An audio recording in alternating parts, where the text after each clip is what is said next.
നമസ്കാരം. വചന സമീക്ഷയുടെ പുതിയൊരു അധ്യായത്തിലേക്ക് എല്ലാ പ്രിയ പ്രേക്ഷകർക്കും സ്വാഗതം. ഇന്നത്തെ വിചിന്തനത്തിനായുള്ള തിരുവചന ഭാഗം ഏശയ്യാവ് 55-ാം അധ്യായം 6-ാം വാക്യം.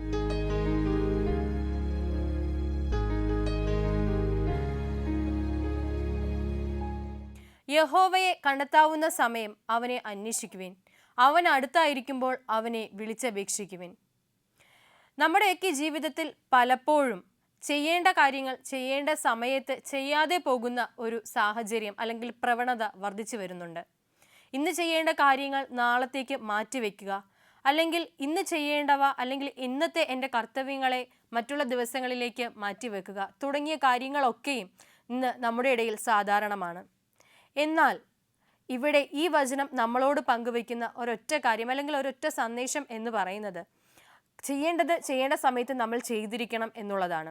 അതായത് ദൈവത്തെ അല്ലെങ്കിൽ യഹോവയെ കണ്ടെത്താവുന്ന സമയം അവൻ നമ്മോടൊപ്പം ആയിരിക്കും എന്നുള്ള ഒരു ഉറപ്പുള്ള സമയത്ത് അവനെ അന്വേഷിച്ച് തന്നെ നമ്മൾ ഇറങ്ങണം. നമ്മുടെ ആവശ്യങ്ങളിലല്ല, പിന്നെയോ അവൻ നമുക്ക് അടുത്തായിരിക്കുമ്പോൾ സമീപസ്ഥനായിരിക്കുമ്പോഴാണ് നാം അവനെ വിളിച്ചപേക്ഷിക്കേണ്ടത്. നമ്മിൽ നിന്നും ദൂരെ ആയിരിക്കുന്ന ഒരാളെ, ഒരു പ്രിയപ്പെട്ട ഒരാളെ നമ്മുടെ ആവശ്യങ്ങൾക്ക് വേണ്ടി വിനിയോഗിക്കുക നമ്മൾ ഉദ്ദേശിച്ച് വിളിക്കുമ്പോൾ ആ സമയത്ത് അവനെ ലഭിക്കുക എന്നുള്ളത് ഏറ്റവും നിസ്സാരമായിട്ടുള്ള ഒന്നല്ല, അത്രയും പ്രയാസകരമേറിയതാണ്. എന്നാൽ ഇവിടെ വചനം നമ്മോട് പറയുന്നുണ്ട്, നമ്മുടെ സമയത്തിൻ്റെ ലഭ്യതയല്ല, പിന്നെയോ സ്വർഗം നമുക്ക് അടുത്തായിരിക്കുമ്പോൾ, സ്വർഗം നമ്മളെ കേൾക്കാനിരിക്കുമ്പോൾ നമ്മൾ സ്വർഗത്തോട് സംസാരിക്കുക എന്നുള്ളതാണ്. അങ്ങനെയെങ്കിൽ എപ്പോഴും സ്വർഗം നമ്മളെ കേൾക്കാൻ, നമ്മളെ ചെവികൊള്ളാൻ തയ്യാറായിരിക്കണം. അത്തരത്തിലുള്ള ഒരു സന്നദ്ധത സ്വർഗത്തിൻ്റെ ഭാഗത്ത് നിന്ന് മനുഷ്യരായ നമുക്ക് ലഭിക്കണമെങ്കിൽ നമ്മൾ സ്വർഗത്തോട് വിധേയപ്പെട്ടവരായിരിക്കണം. സ്വർഗം തുറന്ന് നമ്മുടെ പ്രാർത്ഥനകൾ എത്തിക്കുവാൻ, നമ്മുടെ ഏതൊരു സാഹചര്യത്തിലും സ്വർഗം നമ്മളോടൊപ്പം നമ്മളെ കേൾക്കുവാനുണ്ടെങ്കിൽ എത്ര മനോഹരമായ ഒരു ജീവിതമായിരിക്കും നമുക്ക് ലഭിക്കുക. ആ മനോഹര ജീവിതത്തെ സ്വപ്നം കണ്ടുകൊണ്ട് ആ സ്വർഗത്തിന് വേണ്ടി, സ്വർഗീയ രാജ്യത്തിന് വേണ്ടി യഹോവയോട് ചേർന്ന് നിന്നുകൊണ്ട് നമുക്കും പ്രാർത്ഥിക്കാം. വചന സമീക്ഷയുടെ ഈ അധ്യായത്തിലേക്ക് എല്ലാ പ്രേക്ഷകർക്കും ഒരിക്കൽ കൂടി സ്വാഗതം. നമ്മളിൽ പലരും പല ജീവിത സാഹചര്യങ്ങളിലൂടെ കടന്നു വന്നവരാണ്. എന്നിരുന്നാലും ജീവിതത്തിൻ്റെ കാലഘട്ടങ്ങൾ നമ്മെ സംബന്ധിച്ചിടത്തോളം എല്ലാവർക്കും ഒരുപോലെയാണ്, തുല്യമാണ്. ഒരു കുഞ്ഞായിരിക്കുന്നതിൽ നിന്നും ബാല്യത്തിലേക്കും കൗമാരത്തിലേക്കും യൗവനത്തിലേക്കും അവിടെ നിന്ന് വാർദ്ധക്യത്തിലേക്കും പിന്നീടുള്ള മരണാനന്തര ജീവിതത്തിലേക്കും ഒക്കെ നമ്മൾ പ്രവേശിക്കുന്നത് അല്ലെങ്കിൽ തുല്യമായിട്ടുള്ള ഒരു ജീവിതക്രമം നമുക്കുണ്ട്. എന്നാൽ ഈ സാഹചര്യങ്ങളിൽ പലപ്പോഴും വളർച്ചയുടെ പല ഘട്ടങ്ങളിൽ നമ്മൾ മറന്നു പോകുന്ന ചില മൂല്യങ്ങൾ, സ്നേഹത്തിൻ്റെ കരുതലുകൾ ഒക്കെയും അനുഭവപ്പെട്ടിട്ടുമുണ്ട് അല്ലെങ്കിൽ പെടാറുമുണ്ട്. ചിലർക്കൊക്കെ ഇപ്പോൾ അനുഭവപ്പെട്ടുകൊണ്ടിരിക്കുന്നുമായിരിക്കാം. അത്തരത്തിലുള്ള ഒരു കഥ നമുക്ക് കേൾക്കാം. ഒരു അപ്പനും മകനും. മകനാകട്ടെ ഏറ്റവും ചെറുപ്പമാണ്, അവൻ ജോലി ചെയ്ത് ജീവിക്കുന്ന ഒരു സാഹചര്യം. അവൻ്റെ അപ്പനാകട്ടെ വാർദ്ധക്യത്തിലേക്ക് പ്രവേശിച്ചു. അങ്ങനെ ഇരിക്കെ ഒരു ദിവസം അപ്പനും മകനും കൂടെ ആയിരിക്കുന്ന ആ ഒരു വിശ്രമവേളയിൽ അപ്പൻ മകനോട് ചോദിക്കുന്നുണ്ട്, മകനെ, ആ പക്ഷിയുടെ പേരെന്താണ്? അപ്പോൾ അവൻ ആദ്യം പറഞ്ഞു കൊടുക്കുന്നുണ്ട്, അപ്പ അത് കാക്കയാണ്. കുറച്ച് കഴിയുമ്പോൾ എന്തൊക്കെയോ ചിന്തിച്ചിരുന്നിട്ട് അപ്പൻ വീണ്ടും ചോദിക്കുന്നു, മോനെ, അതിൻ്റെ പേരെന്താ? അപ്പോഴവന് ചെറിയൊരു മുഷിപ്പ് തോന്നിയെങ്കിലും വീണ്ടും പറഞ്ഞു കൊടുക്കുന്നുണ്ട്, എൻ്റെ അപ്പനല്ലേ, ഞാനല്ലേ പറഞ്ഞു കൊടുക്കേണ്ടത്. ആ ഒരു മനോഭാവത്തോടു കൂടി അവൻ പറഞ്ഞു കൊടുക്കുന്നുണ്ട്, അപ്പ അതിൻ്റെ പേര് കാക്ക. എന്നാൽ കുറച്ച് സമയത്തിന് ശേഷം വീണ്ടും ഈ അപ്പൻ അതേ ചോദ്യം ആവർത്തിക്കുന്നു, മോനെ, അതിൻ്റെ പേരെന്താ? അവൻ വളരെയധികം ദേഷ്യത്തോടു കൂടി പൊട്ടിത്തെറിച്ചുകൊണ്ട് ഈ അപ്പനോട് പറയുന്നുണ്ട്, അപ്പ എത്ര തവണ ഞാൻ പറഞ്ഞു അത് കാക്കയാണ് എന്ന് പറഞ്ഞ് അവൻ വളരെ ക്ഷുഭിതനായി അവിടെ നിന്ന് എഴുന്നേറ്റ് പോവുകയാണ്. എന്നാൽ അവൻ്റെ പോക്ക് നോക്കിയിരുന്ന പിതാവാകട്ടെ ഒരു ശിശുവിൻ്റെ നിഷ്കളങ്കതയോടുകൂടി ഇവൻ എന്തിനാ ദേഷ്യപ്പെട്ടത് എന്നുള്ള രീതിക്ക് അവനെയും നോക്കിയിരുന്നു. പിന്നീടും ഇതുപോലുള്ള സാഹചര്യങ്ങൾ പലപ്പോഴായിട്ട് അപ്പൻ്റെയും മകൻ്റെയും ജീവിതത്തിൽ സംഭവിക്കുന്നു. എന്നാലും എന്തൊക്കെയായിരിക്കും സംഭവിച്ചിട്ടുണ്ടാവുക, എന്തൊക്കെയായിരിക്കും സംഭവിക്കാൻ സാധ്യതയുള്ളവ എന്നുള്ള വിശേഷങ്ങളിലേക്ക് നമുക്ക് മടങ്ങി വരാം. അതിനു മുൻപായി നമ്മുടെ ഇന്നത്തെ ആദ്യത്തെ കോളറിലേക്ക് നമുക്ക് പോകാം. നമസ്കാരം, വചന സമീക്ഷയിലേക്ക് സ്വാഗതം. ആരാണ്? എൻ്റെ പേര് സന്തോഷ് കുമാർ. സന്തോഷ്. അങ്കിൾ എവിടെ നിന്ന് വിളിക്കുന്നു? തിരുവനന്തപുരം, വെള്ളറടയ്ക്ക് അടുത്ത് Thiruvananthapuram. Okay okay. Uncle work ചെയ്യുവാണോ? ഞാൻ ഒരു സുവിശേഷ പ്രവർത്തനം. ഓക്കെ, അത് വലിയൊരു കാര്യമാണല്ലോ, ശുശ്രൂഷ ചെയ്യാ. അതെ. ഓക്കെ അങ്കിളെ, വീട്ടിൽ ആരൊക്കെ ഉണ്ട്? വീട്ടില് മോള്, മോൻ, വൈഫ്. മോള് കല്യാണം കഴിഞ്ഞു. Okay okay okay. അപ്പൊ സന്തോഷമായിട്ട് പോകുന്ന ഒരു ചെറിയ കുടുംബമാണല്ലേ? അതെ, വളരെ സന്തോഷം. ഓക്കെ അങ്കിളെ. ഓക്കെ, അപ്പൊ നമുക്ക് അങ്കിളെ അറിയാലോ, 4 ക്വസ്റ്റ്യൻസ് ആയിരിക്കും നമുക്ക് ഉണ്ടാവുക. അതെ അതെ അപ്പൊ നമുക്ക് ചോദ്യങ്ങളിലേക്ക് പോയിട്ട് വിശേഷങ്ങളിലേക്ക് വരാം. ഓക്കെ ഓക്കെ, അപ്പൊ അങ്കിളിന് വേണ്ടിയിട്ടുള്ള ഒന്നാമത്തെ ചോദ്യം ഇതാണ്. ഹൃദയത്തിൽ നിഗളിച്ച ലൂസിഫറിന് സംഭവിച്ചത് എന്താണ്? ലൂസിഫർ വെട്ടേറ്റ് താഴെ വീണു. ഓക്കെ, വെട്ടേറ്റ് താഴെ വീണു. അതിന് എന്തെങ്കിലും ഒരു എന്താ പറയാ, അതിനൊരു ഭംഗി അലങ്കാര വാക്കുകൾ കൊടുത്ത് ബൈബിളിൽ പറഞ്ഞിട്ടുണ്ട് വാക്യങ്ങളിൽ. അതിൽ പറയുന്ന നാശരൂപത്തിന്റെ അടിയിലേക്ക് വീണു എന്നാണ് വചനത്തിൽ പറയുന്നത്. ഓക്കെ, അപ്പൊ അങ്കിൾ പറഞ്ഞത് ശരി ഉത്തരമാണ്. കൺഗ്രാറ്റുലേഷൻസ്. നമ്മുടെ വചനം അപ്പോ ബൈബിള് മാറുന്ന അനുസരിച്ചുള്ള വ്യത്യാസമാണ്. ഓക്കെ, അപ്പം ഇവിടുത്തെ ബൈബിള് പ്രകാരം പാതാളത്തിലേക്ക് അഗാധമായ കുഴിയിലേക്ക് താഴ്ത്തപ്പെട്ടു. ഓക്കെ, അപ്പൊ അങ്കിളെ എന്തായാലും കൺഗ്രാറ്റുലേഷൻസ്, ഒരു ഉത്തരം ശരിയായിട്ടുണ്ട്. അപ്പൊ നമുക്ക് രണ്ടാമത്തെ ചോദ്യത്തിലേക്ക് പോയാലോ? ഓക്കെ, അപ്പൊ അങ്കിളിന് വേണ്ടിയിട്ടുള്ള രണ്ടാമത്തെ ചോദ്യം ഇതാണ്. അരുണോദയ പുത്രനായ ശുക്രൻ എവിടെ ഇരുന്ന് വാണരുളുമെന്നാണ് ഹൃദയത്തിൽ പറഞ്ഞത്? നക്ഷത്രങ്ങൾക്ക്, ദൈവത്തിന്റെ നക്ഷത്രങ്ങൾക്ക് മീതെ ഉത്തര ദിക്കിന്റെ സമാഗമന പർവ്വത്തിന്മേൽ ഇരുന്നരുളെന്നാണ്. സമാഗമന പർവ്വത്തിന് ശരി ഉത്തരമാണെങ്കിൽ കൺഗ്രാറ്റുലേഷൻസ്.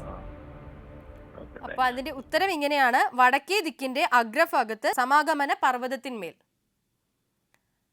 നമ്മുടെ ഈ ബൈബിളായിട്ട് വ്യത്യാസമുണ്ടോ? അത് ബൈബിളിൽ ചെറിയ വാക്കുകൾ വ്യത്യാസമല്ല, അത് പക്ഷെ ശരി ഉത്തരമാണ്. അവിടുത്തെ ബൈബിൾ അത് ശരി ഉത്തരമാണ്. ഓക്കെ, അപ്പൊ അങ്കിള് ഈ സുവിശേഷ പ്രഘോഷണമൊക്കെ നടത്താൻ പോകുമ്പോ എങ്ങനെയാ, നല്ല അനുഭവങ്ങളല്ലേ ഈ യാത്രയൊക്കെ? ഒരുപാട് അനുഭവങ്ങളുണ്ട്. അതെ, യാത്രകളൊക്കെ നല്ലതല്ലേ, മനോഹരമല്ലേ? അല്ല, ഞാൻ കൂടുതലും പരസ്യങ്ങളിലാണ് കൂടുതലും മെസ്സേജിന് പോകുന്നത്. അപ്പൊ ഒരുപാട് അനുഭവങ്ങളുണ്ട്. അങ്കിള് പാട്ടൊക്കെ പാടാറുണ്ടോ ഈ സുവിശേഷ പ്രഘോഷണത്തിന്റെ ഇടയ്ക്ക്? പാടാൻ വലിയ ടച്ചില്ല. പ്രാസംഗികനാണ്. റോഡിൽ പ്രസംഗിക്കും. ഓക്കെ, അപ്പൊ ഒരു വചനം പറയാവോ? ഞാൻ നിന്നെ സൗഖ്യമാക്കുന്ന യഹോവ. ഏറ്റവും സിമ്പിൾ ആൻഡ് ഹമ്പിൾ അല്ലേ? പക്ഷെ ഒത്തിരി അർത്ഥങ്ങളുള്ള ഒരു വചനം കൂടി. ഓക്കെ, അപ്പൊ അങ്കിള് നമുക്ക് എന്തായാലും അതേ സന്തോഷത്തിൽ മൂന്നാമത്തെ ക്വസ്റ്റ്യനിലേക്ക് പോവാം. ഓക്കെ അങ്കിൾ, അങ്കിളിന് വേണ്ടിയിട്ടുള്ള അവശേഷിക്കുന്ന ചോദ്യങ്ങൾ ഇതൊക്കെയാണ്. ഒരിക്കലും സ്മരിക്കപ്പെടാത്തത് ആരുടെ നാമമാണ്? വചനാടിസ്ഥാനത്തിലാണോ പറയാനുള്ളത്? വചനാടിസ്ഥാനത്തില്. അത് യഹോവയായ ദൈവത്തിന്റെ, യേശുവിന്റെ നാമമല്ലേ? ഒരിക്കലും സ്മരിക്കപ്പെടാത്തത്, ഓർമ്മിക്കപ്പെടാത്തത് ആരുടെ നാമമാണ്? ദുഷ്ടന്മാരുടെ സന്തതിയുടെ പേരൊന്നും നിലനിൽക്കയില്ല. അത് ശരി ഉത്തരമാണ്. Right answer. കൺഗ്രാറ്റുലേഷൻസ്. ഉത്തരം ഇതാണ്, ദുഷ്ടന്മാരുടെ സന്തതിയുടെ. ഓക്കെ, അപ്പൊ അതില് ഇപ്പൊ ക്ലാരിറ്റി വന്നല്ലോ. നാലാമത്തെ ക്വസ്റ്റ്യനിലേക്ക് പോകാം. ഓക്കെ, ലാസ്റ്റ് ക്വസ്റ്റ്യൻ ഇതാണ്. അവന്റെ പൂർവ്വപിതാക്കന്മാർക്ക് ലഭിച്ച പോലെ ഒരു ശവസംസ്കാരം അവന് ലഭിക്കുകയില്ല. കാരണം എന്താണ്? അവന്റെ പൂർവ്വപിതാക്കന്മാർക്ക് ലഭിച്ചതുപോലുള്ള ഒരു ശവസംസ്കാരം അവന് ലഭിക്കുകയില്ല. കാരണം എന്ത്?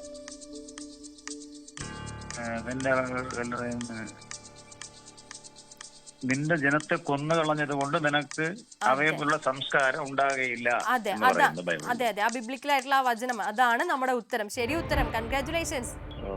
ഓക്കെ, അപ്പൊ അങ്കിളെ ശരി ഉത്തരം ഇതാണ്. ദേശത്തെ നശിപ്പിച്ചു, ജനത്തെ കൊന്നുകളഞ്ഞതുകൊണ്ട്. ഓക്കെ, അപ്പൊ 4 ക്വസ്റ്റ്യൻസ് ശരി ഉത്തരം പറഞ്ഞു.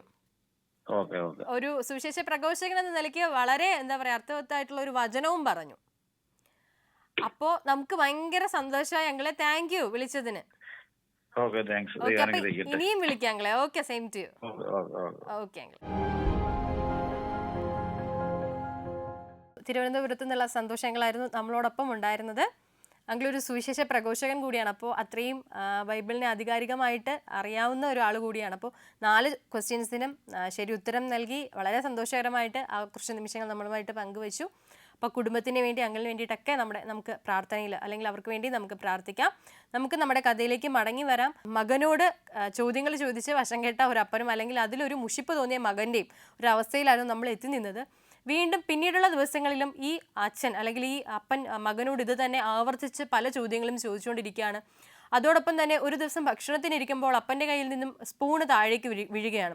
അപ്പോൾ അദ്ദേഹത്തിന് അത് കുഴിഞ്ഞെടുക്കാൻ പറ്റാത്തത് കൊണ്ട് മോനോട് പറയുന്നു, മകനെ അത് എടുത്തു തരിക. അപ്പോൾ അവൻ ആദ്യത്തെ തവണ എടുത്തു കൊടുക്കുന്നു, വീണ്ടും ഒരു വാ കഴിക്കുമ്പോൾ കൈ വിറച്ചുകൊണ്ട് അത് താഴേക്ക് വീഴുന്നു. വീണ്ടും അവൻ എടുത്തു കൊടുക്കാൻ പറയുമ്പോൾ അവൻ എടുത്തു കൊടുക്കുന്നു.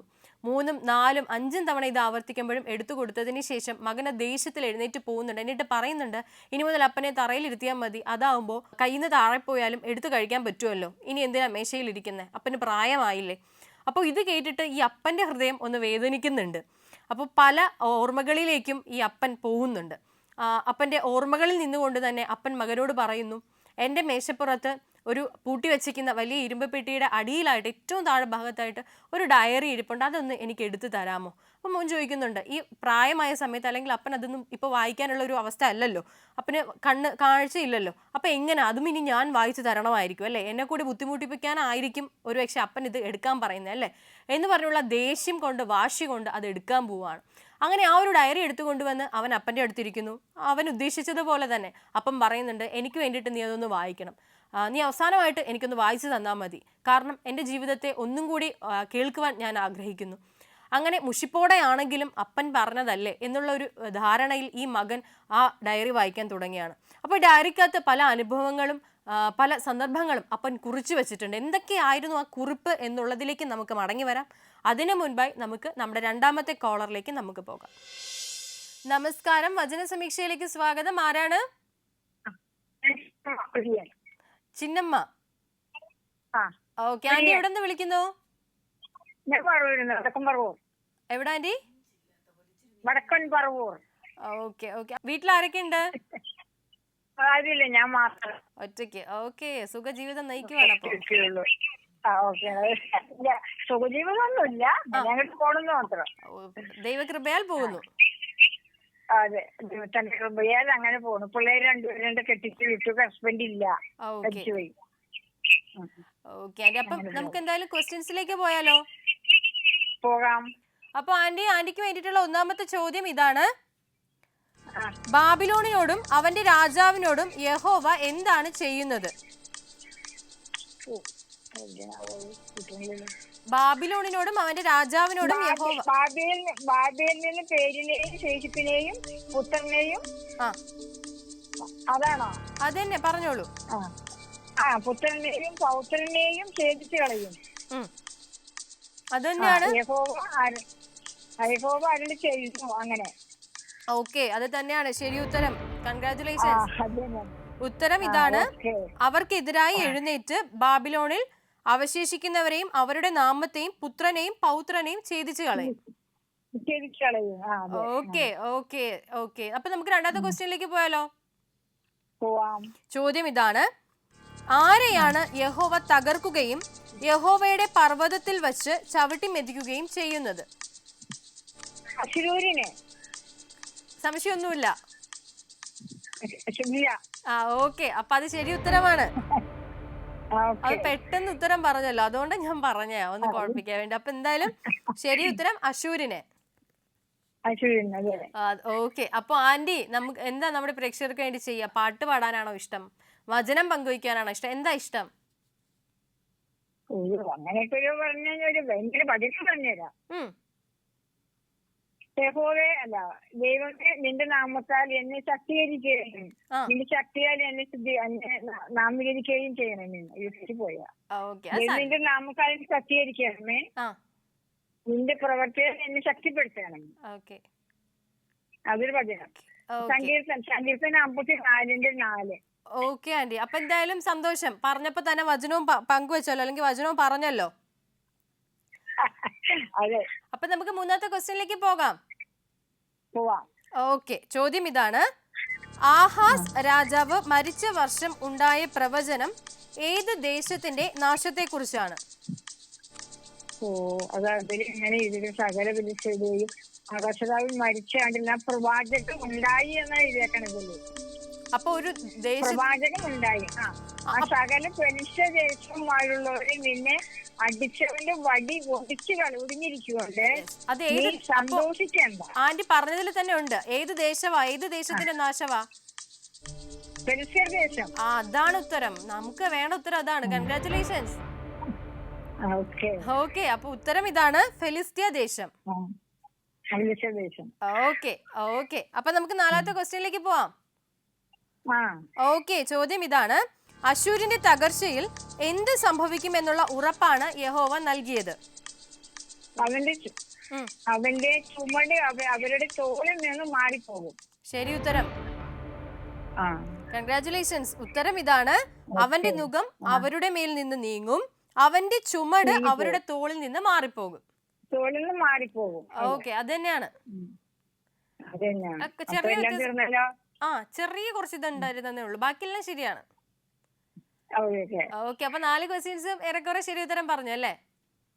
അവര് പറഞ്ഞു. യെസ്, വചനവും പറഞ്ഞു. സന്തോഷായില്ലേ? സന്തോഷായി. Yes, okay aunty. അപ്പൊ ഇനിയും വിളിക്കാം. വിളിക്കാം. Okay okay aunty. Okay, thank U.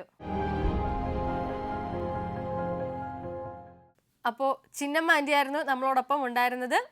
Anti വളരെ സന്തോഷത്തോടു കൂടിയായിരുന്നു ഈ കുറച്ച് നിമിഷങ്ങളൊക്കെ ഈ വചനം പങ്കുവയ്ക്കാനും അതുപോലെ തന്നെ ചോദ്യങ്ങൾക്ക് ഉത്തരം പറയാനും ഒക്കെ കണ്ടെത്തിയത്. അപ്പോൾ ആന്റിക്ക് വേണ്ടിയിട്ട് നമുക്ക് പ്രാർത്ഥിക്കാം.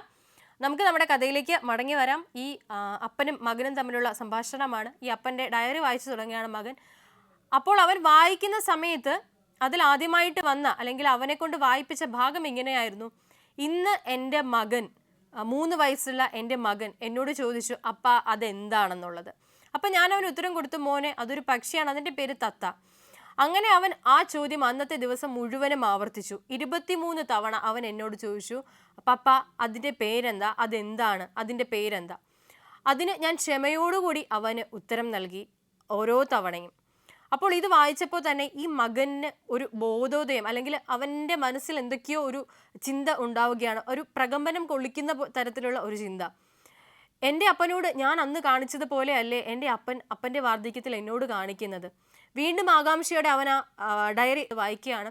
അതിലിങ്ങനെ എഴുതിയിട്ടുണ്ട്, ഇന്ന് എൻ്റെ മകൻ ഭക്ഷണം കഴിക്കാൻ തുടങ്ങിയപ്പോൾ അവൻ്റെ കയ്യിൽ നിന്ന് ഭക്ഷണം താഴേക്ക് വീണുപോയി. അപ്പോൾ ഞാൻ അവനെ വഴക്ക് പറയുകയോ ശകാരിക്കൊന്നും ചെയ്തില്ല, കാരണം എൻ്റെ മോനല്ലേ, എൻ്റെ പൊന്നു മോനല്ലേ. ഞാൻ അവന് ഭക്ഷണം മാറ്റി വേറെ ഭക്ഷണം കൊടുത്തു. വീണ്ടും അവനത് താഴേക്കിട്ടു. വീണ്ടും ഞാനത് തുടച്ച് അവന് വേറെ ഭക്ഷണം നൽകി. പിന്നെ ഞാൻ എൻ്റെ മടിയിലേക്ക് അവനെ എടുത്തു വെച്ചു. എൻ്റെ മടിയിലിരുത്തി അവന് ഞാൻ വാരി നൽകി. എൻ്റെ കൈകൊണ്ട് എൻ്റെ കുഞ്ഞിന് ഞാൻ ചോറ് ഉരുളയായിട്ട് നൽകി. അപ്പോൾ എൻ്റെ മകൻ ഇതൊക്കെ എന്നോട് ചെയ്യുന്നത് കൊണ്ട് എനിക്കൊരിക്കലും മടുപ്പ് തോന്നിയിട്ടില്ല, കാരണം അവൻ എൻ്റെ മകനല്ലേ, ഞാനല്ലേ അവന് ചെയ്തു കൊടുക്കാനുള്ളൂ. അങ്ങനെയുള്ള അപ്പൻ്റെ ഡയറി കുറിപ്പ് ഓരോ പേജായിട്ട് ഓരോ താളായിട്ട് ഈ മകൻ വായിച്ചു വിടുകയാണ്. ഓരോ പേജ് വായിക്കുമ്പോഴും അവൻ്റെ കണ്ണ് നിറയുന്നുണ്ട്, അവൻ കരയാൻ തുടങ്ങുന്നുണ്ട്. അപ്പോൾ അവസാനം അവൻ അവൻ്റെ അപ്പനെ നോക്കിയിരിക്കുമ്പോൾ ഒരു പുഞ്ചിരി അല്ലാതെ ആ വൃദ്ധന് തിരിച്ചു നൽകാൻ ഒന്നും ഉണ്ടായിരുന്നില്ല. പൊട്ടിക്കരഞ്ഞുകൊണ്ട് അപ്പനെ കെട്ടിപ്പിടിച്ച് അവൻ ഒരു മുത്തം നൽകുന്നുണ്ട്. അതിനുശേഷം അവൻ ചില കാര്യങ്ങൾ അപ്പനോട് പറയുന്നുണ്ട്. ആ അപ്പനോട് പറയുന്ന ചില കാര്യങ്ങൾ ഒരുപക്ഷെ നമ്മുടെ ജീവിതത്തിൽ നമുക്ക് വിലപ്പെട്ട വലിയ സന്ദേശങ്ങളായിട്ട് മാറുന്ന സാഹചര്യം അല്ലെങ്കിൽ മാറുവാനുള്ള സാധ്യത വളരെ കൂടുതലാണ്. ആ സാധ്യത ഏതാണെന്നും ആ സാധ്യത എന്താണെന്നും നമുക്ക് തിരിച്ചറിയാം, നമുക്ക് മടങ്ങി വരാം. അതിനു മുൻപായി നമ്മുടെ ഇന്നത്തെ ഈ ഒരു വചന സമീക്ഷയിലെ അവസാനത്തെ കോളിലേക്ക് നമുക്ക് പോകാം. നമസ്കാരം, വചന സമീക്ഷയിലേക്ക് സ്വാഗതം. ആരാണ്? എന്റെ പേര് സജിത എന്നാണ്. ഓക്കെ ചേച്ചി, എവിടെ നിന്ന് വിളിക്കുന്നു? മന്നൂർക്കുളം. മന്നൂർക്കോണം, നെടുമങ്ങാട്. നെടുമങ്ങാട്. ഓക്കെ ചേച്ചി, വീട്ടിൽ ആരൊക്കെ ഉണ്ട്? 2 മക്കളും ഹസ്ബൻഡും ഞാന്. മക്കള് പഠിക്കുവാണോ? മക്കള് പഠിക്കണം, 8th പഠിക്കണം. ഓക്കെ, അപ്പൊ സ്കൂളിലൊക്കെ പോയി തുടങ്ങിയല്ലോ? തുടങ്ങി. ഓക്കെ ഓക്കെ ചേച്ചി വർക്ക് ചെയ്യുവാണോ? സ്റ്റിച്ചിങ് ആണ്. ഓക്കെ ഓക്കെ ഓക്കെ അപ്പൊ ചേച്ചി അറിയാലോ, നമുക്ക് 4 ക്വസ്റ്റ്യൻസ് ആയിരിക്കും ഉണ്ടാവുക. നമുക്ക് ക്വസ്റ്റ്യൻസിലോട്ട് കയറാം, എന്നിട്ട് ഇടയ്ക്ക് വെച്ച് വിശേഷങ്ങളിലേക്ക് വരാവേ. ഓക്കെ അപ്പൊ ചേച്ചിക്ക് വേണ്ടിയിട്ടുള്ള ഒന്നാമത്തെ ചോദ്യം ഇതാണ്. വാതിലെ അലറുക, പട്ടണമേ നിലവിളിക്കുക, നീ അലിഞ്ഞുപോയി, വടക്കുനിന്ന് ഒരു പുക വരുന്നു, അവന്റെ ഗണങ്ങളിൽ തെറ്റി നടക്കുന്ന ഒരുവനുമില്ല. ആരോടാണ് യഹോവ ഇത് പറയുന്നത്? ഫെലിസ്ത്യ ദേശത്തോട്. ശരി ഉത്തരം, കൺഗ്രാറ്റുലേഷൻസ്. ഉത്തരം ഇതാണ്, ഫെലിസ്ത്യ ദേശത്തോട്. ഓക്കെ, അപ്പൊ നമുക്ക് രണ്ടാമത്തെ ക്വസ്റ്റ്യനിലേക്ക് പോകാം. ഒന്നാമത്തത് ശരിയായപ്പോൾ ഒരു സന്തോഷമൊക്കെ വന്നില്ലേ? ഓക്കെ, ആ സന്തോഷം നിലനിർത്തിക്കൊണ്ട് നമുക്ക് രണ്ടാമത്തെ ക്വസ്റ്റ്യനിലേക്ക് പോകാം. ആർക്കെതിരെയുള്ള പ്രവചനമാണ് 15-ാം അധ്യായത്തിൽ പറയുന്നത്? നേവാവർക്കെതിരെ.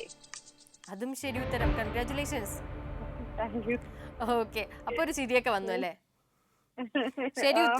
ശരി ഉത്തരം ഇതാണ്, മൊവാബിയർക്കെതിരെ. ഓക്കെ ചേച്ചി, മക്കളൊക്കെ എത്രയിലാ പഠിക്കുന്നേ? മക്കളെ 8th പഠിക്കണേ. ഓക്കെ, രണ്ടുപേരും? രണ്ടുപേരും എട്ടി തന്നെയാണ്. ട്വിൻസ് ആണോ അപ്പോ? ആണാണ്, ട്വിൻസ് ഓ, ആണ്. അത് വളരെ സന്തോഷമുള്ള കാര്യമാണല്ലോ. പേരെങ്ങനെ അവരുടെ? ആണ്. കെവിൻ, സുബിൻ. Okay okay. അപ്പൊ എന്തായാലും മക്കൾക്ക് നന്നായിട്ട് പഠിക്കാനൊക്കെ പറ്റും കേട്ടോ. അവരുടെ അധ്യയന ആ ഒരു ഇതിനൊക്കെ മേഖലയെ നമുക്ക് സമർപ്പിച്ച് പ്രാർത്ഥിക്കാം. Okay okay. ഓക്കെ ചേച്ചി, അപ്പൊ നമുക്ക് ബാക്കി ക്വസ്റ്റ്യൻസിലേക്ക് കൂടെ പോയാലോ? പോവാം. ഓക്കെ ചേച്ചി, ചോദ്യം ഇതാണ്: ഒരു രാത്രി കൊണ്ട് മൊവാബിലെ നശിച്ചു ശൂന്യമായി പോയ പട്ടണങ്ങൾ ഏതെല്ലാമാണ്? ആർപട്ടണം, കീർപട്ടണം. ഒരു സംശയമില്ല, ഭയങ്കര സിമ്പിൾ ആയിട്ട് അല്ലേ? ആണ്. എനിക്കിപ്പോ ക്വസ്റ്റ്യൻ ആണ് പാടായിട്ട് തോന്നുന്നു, ഉത്തരങ്ങൾ എളുപ്പവും. ഉത്തരങ്ങൾ എളുപ്പം. അതെ, ചേച്ചി പറയുമ്പോ, അല്ലാണ്ട് ഉത്തരം എല്ലാവർക്കും കിട്ടുന്ന ഉത്തരമല്ല, ചേച്ചി പറയുമ്പോ എളുപ്പമായിട്ട് തോന്നുന്നു. ഓക്കെ, അപ്പം കൺഗ്രാറ്റുലേഷൻസ്. ഉത്തരം ഇതാണ്, ആർപട്ടണവും കീർപട്ടണവും. ഓക്കെ, അപ്പൊ നമുക്ക് ലാസ്റ്റ് ക്വസ്റ്റ്യൻ കൂടെ ചോദിച്ച് അവസാനിപ്പിക്കാം. ഓക്കെ, ചേച്ചിക്ക് വേണ്ടിയിട്ടുള്ള ലാസ്റ്റ് ക്വസ്റ്റ്യൻ ഇതാണ്: മൊവാബ്യർ ബയീത്തിലെയും ദീബോനിലെയും പൂജാഗിരികളിലേക്ക് കയറിപ്പോയത് എന്തിനായിരുന്നു? കരയുവാനായി. അത്രേ ഉള്ളൂ, കരയുവാനായി. ശരി ഉത്തരമാണ്, കൺഗ്രാറ്റുലേഷൻസ്. ഉത്തരം ഇതാണ്, കരയുവാനായി. അപ്പൊ 4 ക്വസ്റ്റ്യൻസും ഭയങ്കര സിമ്പിൾ ആയിട്ട് പറഞ്ഞു ഉത്തരം. അപ്പോ അതുപോലെ വചനം പഠിക്കുക കേട്ടോ. ഇനിയും വിളിക്കുക നമ്മളെ. ഓക്കെ ചേച്ചി, അപ്പൊ താങ്ക് യു ചേച്ചി. ഓക്കെ ചേച്ചി, താങ്ക് യു. അപ്പോൾ സജിത ചേച്ചിയായിരുന്നു നമ്മളോടൊപ്പം ഉണ്ടായിരുന്നത്. നെടുമങ്ങാട് മന്നൂർക്കോണത്ത് നിന്നുള്ള സജിത ചേച്ചി. നേരത്തെ സൂചിപ്പിച്ചതുപോലെ തന്നെ വളരെ സിമ്പിളായിട്ട് എല്ലാ ഉത്തരങ്ങളും പറഞ്ഞു. അപ്പോൾ അത്രത്തോളം വചനം പഠിക്കുവാൻ നമ്മളെ കൊണ്ട് സാധിക്കട്ടെ, വചനത്തെ അത്രത്തോളം സ്നേഹിക്കുവാൻ നമ്മളെ കൊണ്ട് സാധിക്കട്ടെ. ചേച്ചിക്കും ആ കുഞ്ഞു മക്കൾക്ക് ഇരട്ടകൾ കൂടിയാണ്, അപ്പോൾ ഒരു വലിയൊരു അനുഗ്രഹം കൂടിയാണത്. അപ്പോൾ ആ കുഞ്ഞുങ്ങൾക്ക് വേണ്ടിയും കുടുംബത്തിന് വേണ്ടിയിട്ടൊക്കെ നമുക്കും പ്രാർത്ഥിക്കാം. നമ്മുടെ കഥയുടെ അന്ത്യത്തിലേക്കും നമ്മുടെ ഈ ഒരു അധ്യായത്തിൻ്റെ അന്ത്യത്തിലേക്കും നമുക്ക് മടങ്ങി വരാം. ഈ ഡയറി വായിച്ച മകൻ അപ്പനെ കെട്ടിപ്പിടിച്ച് ഉമ്മ മുത്തം നൽകുന്നുണ്ടെന്ന് പറഞ്ഞു. അപ്പോൾ ഈ അപ്പൻ തിരിച്ചൊരു പുഞ്ചിരി അല്ലാതെ മറ്റൊന്നും ആ അപ്പൻ പറയുന്നില്ല. പക്ഷെ മകൻ നമുക്ക് നൽകുന്ന ചില സന്ദേശങ്ങൾ, അവൻ്റെ ചില തിരിച്ചറിവുകളുണ്ട്. പ്രിയമുള്ളവരെ, നമ്മളും പലപ്പോഴും ഇങ്ങനെയല്ലേ? നമ്മുടെ ബാല്യത്തിൽ, നമ്മുടെ കുഞ്ഞു പ്രായത്തിൽ നമ്മളെ കരുതിക്കൊണ്ട് നടക്കുന്നവരാണ് നമ്മുടെ മാതാപിതാക്കൾ. ഈ ലോകം എന്ത് പറയുന്നു എന്ന് കേൾക്കുന്നവരല്ല, പിന്നെയോ നമ്മുടെ മക്കൾ എങ്ങനെയാണെന്ന് ചിന്തിക്കുന്നവരാണ് നമ്മുടെ മാതാപിതാക്കൾ. എന്നാൽ അവരുടെ വാർദ്ധക്യത്തിൽ നാം അവരെ അത്രത്തോളം കരുതുന്നുണ്ടോ? ഒരുപക്ഷെ അങ്ങനെ എല്ലാ മക്കളും കരുതിയിരുന്നെങ്കിൽ ഇന്ന് ഇത്രയും അനാഥ മന്ദിരങ്ങളും അഗതി മന്ദിരങ്ങളും വാർദ്ധക്യ മന്ദിരങ്ങളും ഒരിക്കലും വർദ്ധിച്ചു വരികയില്ലായിരുന്നു. നമ്മുടെ സുഖ സൗകര്യങ്ങൾക്ക് വേണ്ടി, നമ്മുടെ ലക്ഷ്യങ്ങൾക്കുള്ള ഓട്ടങ്ങൾക്കിടയിൽ നാം പലപ്പോഴും സമയം കണ്ടെത്തി നമുക്ക് ഒരിക്കൽ നൽകപ്പെട്ടതുപോലെയുള്ള കരുതലും വാത്സല്യവും സമയവും ഒക്കെ നാം ചിലവഴിക്കേണ്ടത് നമ്മുടെ മാതാപിതാക്കൾക്കൊപ്പമാണ്, നമ്മുടെ അപ്പൻ്റെയും അമ്മയുടെയും ഒപ്പമാണ്. എന്നാൽ അവർക്ക് നൽകേണ്ട പ്രയോറിറ്റി അല്ലെങ്കിൽ പ്രാധാന്യം നൽകാതെ പലപ്പോഴും നാം പണത്തിനും നമ്മുടെ സമയത്തിനും പിന്നാലെ ഓടുമ്പോൾ നഷ്ടമായി പോകുന്ന അല്ലെങ്കിൽ വേദനിക്കുന്ന ഹൃദയങ്ങൾ നമ്മളോടൊപ്പമുണ്ട് എന്നൊരു തിരിച്ചറിവ് നമുക്കുണ്ടാകണം.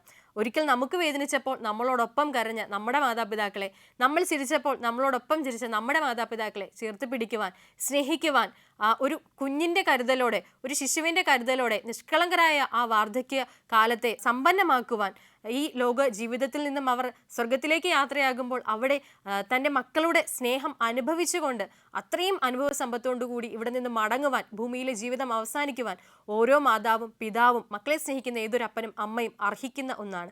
ആ ഒരു അർഹത അവരുടെ കരങ്ങളിലേക്ക്, ആവശ്യം അവരുടെ കരങ്ങളിലേക്ക്, ആ ഒരു നിറവ് അവരുടെ കരങ്ങളിലേക്ക് വച്ചുകൊടുക്കുവാൻ മക്കളായ നമുക്ക് ഓരോരുത്തർക്കും പരിശ്രമിക്കാം. വചന സമീക്ഷയുടെ ഇന്നത്തെ അധ്യായം ഇവിടെ പൂർണ്ണമാകുന്നു. പുതിയൊരു അധ്യായത്തിൽ നമുക്ക് വീണ്ടും കണ്ടുമുട്ടാം. നന്ദി, നമസ്കാരം.